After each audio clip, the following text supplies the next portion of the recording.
are we live right now? We're doing it live. Sweet. I'm Chloe and Michelle. We're here with Brian Martell, Rob Cunningham, and E. So how are you guys enjoying Community Day so far? It's fantastic. You guys just did a panel. That was a long panel. You guys survived, and now you're here. We survived. Yeah, it was good. No damage. Yeah. Oh yeah. So talk to us about Homeworld. I mean, how did you guys come together? I mean, this is kind of like the band getting back together in a way, right? Right. Yeah, I think for a lot of the, hopefully the fans out there, seeing Rob and his guys at Blackbird helping us out and you know, on different elements of the game, like up-resing the cinematics, kind of lends a certain level of authenticity to what we're doing, and I think that's really exciting that we're able to get the original artists back on doing what they did, but doing it in a way that's even bigger and better than what we could do 10, 15 years ago. Yeah, no, people, you were saying, even E, that you're like, as a fan of the game, that you can come back and play. Yeah, I'm old. I played it 14 years ago when it came out. I was a big fan. It's a big sci-fi real-time strategy game that's right in my wheelhouse. But you can't buy the game today, so I can't put it on my new PCs. And the fact that I'm going to get to go do that again soon, that's pretty cool. And now in HD. Yes, in HD. Coming soon. Coming right? soon. Soonish. We'll just leave it at that. Soonish. Yeah.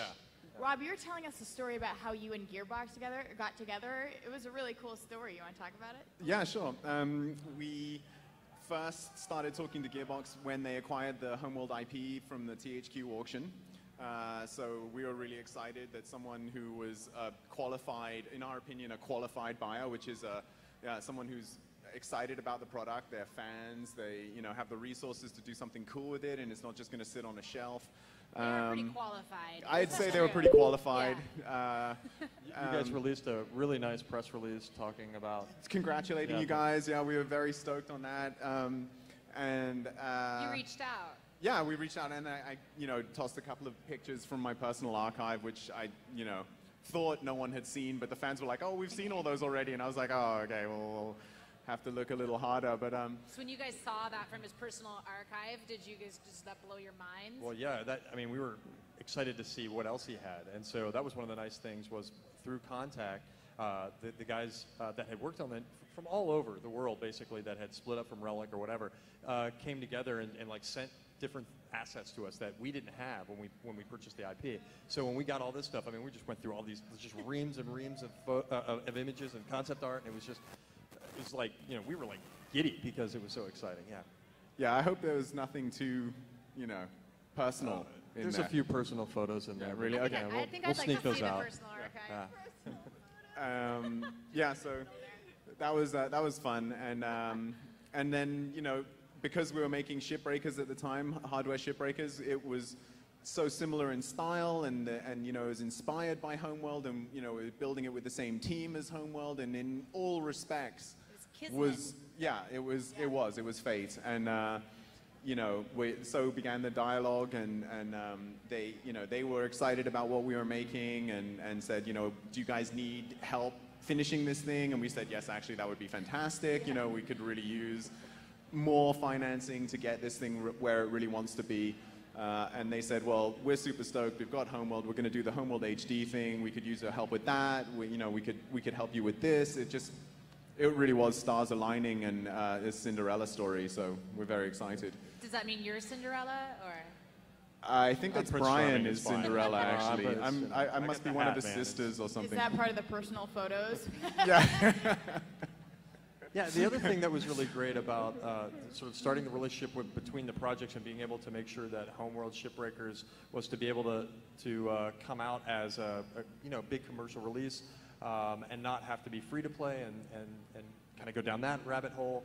It kind of let these guys think a little bit differently about the product and kind of expand a lot more on what it could be, and really develop it into what is in essence a prequel for the rest of the Homeworld games. So it makes the whole franchise that much more rich, because as you play through Shipbreakers, you're able to see and understand things that later, as you're playing through Homeworld 1 and 2, it's like, oh, that's what this means. That's how that got started. Yeah. And it kind of feeds through the whole legacy of the brand. And so if it's going to be a prequel, where does it fit in the timeline?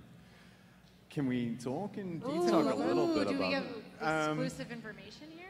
Yeah, okay, so without too many specifics, it fits in the timeline prior to the finding of the Kartoba. So in the story, it's the Kith clans of Karak and their adventures on the hostile desert planet and their expedition out into the desert. You excited about that, E? Yeah, I'm kind of running it through in my mind, and I'm trying to figure out where it ends.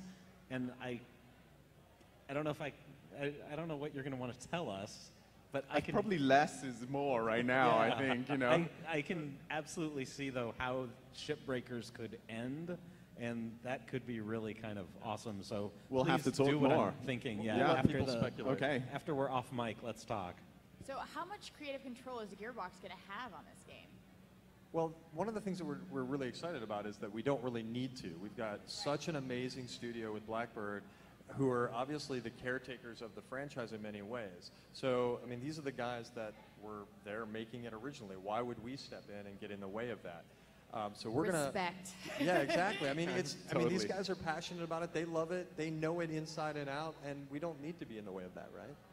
So making this game sort of modern for the modern audience, what are you thinking about pulling in to change the game up for the newer audiences? You mean for the HD versions? Yes. Do you want to answer that? Like, what did you guys... Yeah, I mean, I think a number of the things are, you know, when the game came out, one, they were on CD, right? So that meant that a lot of things that could have been even better and higher quality had to kind of be compressed and made smaller because they just couldn't fit, you know? So that's one thing. So that things like the videos that are in between, we're doing a lot of work on up-resing those. So they were, I think, like 320, 700 by 320 or something. Yeah, So they they were were pixels. really low-res, you know, videos of a lot of compression. So now they don't need to be, and we're able to, you know, have them repainted and composited and everything, so that now they're 1080p, so they're really gorgeous. That's one thing. All of the ships, you know, again, the textures were a lot smaller then, so we're able to do a lot of things to make those have, you know, much, you know, higher quality rendering capability. And the audio, too. Yeah, and then the audio. I mean, the audio is now getting a full pass over. It's kind of amazing to take a game. When was Homeworld? 1999? 99, yep. Yeah, so to be able to resurrect this and bring this to a new audience as well as satisfy gamers who loved it from before, that must be such a cool thing for you guys. It totally is. I mean, Yeah, it totally is. I'm excited to play it. Yeah. Well, it's cool because this game's sort of timeless, and I feel like a lot of games, something that games have over movies is that gameplay is always gameplay, you know, and I'm really excited to see what you guys are gonna That's do very with cool, this. yeah. Yeah, I that's think true. that's spot on. Exactly. One of the things that we're really excited about is that it still holds up after all these years, and it's still such an amazing cinematic experience. So. Well, yeah, I mean, Rob, you were saying in the car when we were driving here, when we first met him, he was like, it's like we didn't know that people were going to be so excited about this again, and I mean, that must be thrilling. Yeah, we were just saying at the panel earlier, we've been literally overwhelmed with emails with, you know, curious new people and fans of the old titles, and Yeah. they want to know everything. They're super excited, and you know, it's fun to get sort of the band back together, as it were. Yeah, and, band, I like you know, that. And but make it fresh and new. So yeah, it's just really exciting in lots of ways. Is it nerve-wracking being like a smallish sort of independent company making this big game again?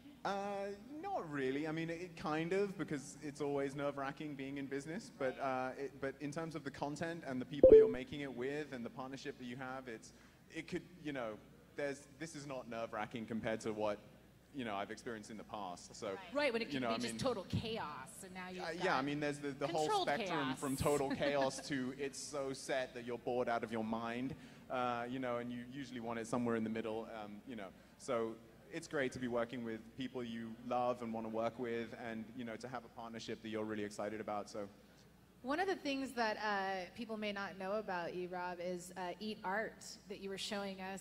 right, yeah. Oh yeah. They've got he makes robots, like actual robots. Yeah, so Eat Art is an art foundation. It's an art research lab we established in Vancouver in 2007 after I left Relic, but before starting Blackbird.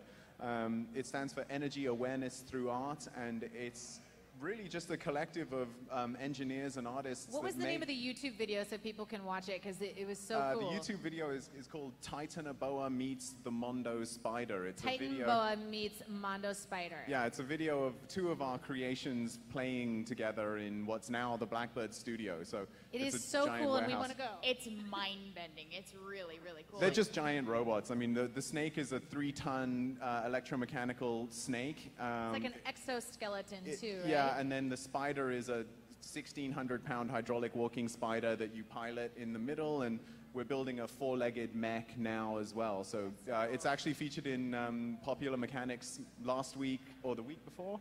The one with Good Drone, Bad Drone on the cover. John Tippett is featured in there with his new creation, Prosthesis, which is absolutely barking mad. I love it. Yeah. And you guys free Mr. Burning Man, right? So Yeah, they actually just got back burners are from gonna Burning Man freak this year. out. Yeah. yeah, all Yeah. the fun pills they We take. can- Yeah. And then they see this giant snake. It's so cool. We Yeah, want to it's- just come up to Vancouver in our pajamas and play. Definitely, definitely. Come up. We'll show you them both. Show us the boa. Yeah. sorry, dirty mind. My bad. She's gone another 20 minutes without I saying. didn't say a curse word. No, it so was we're true. still There was no good. curse words, but yeah. Yeah. No, we're good. Yeah, it's just a boa. It's no big deal. Hey guys. So I think is that all that we're doing right now? I think so. I hear a little bit in my ear. Sorry guys. Sometimes the We're audio having is a little. issues with our audio. Oh, I you got got it. the Somebody CIA talking in my plugs ear right here, on. and then 3 here. Yeah. I don't know if they're ready to throw to audio yet, but do you want to go play with the boa too? Yes, I want to play with the boa Yeah. too. I'm sure Twitch is going to love that. They're going to be like, "Rawr." We're good. All right. So right now, guys, we're going to wrap, and we're going to go to a video. So we'll be back in just a little bit. Thank you.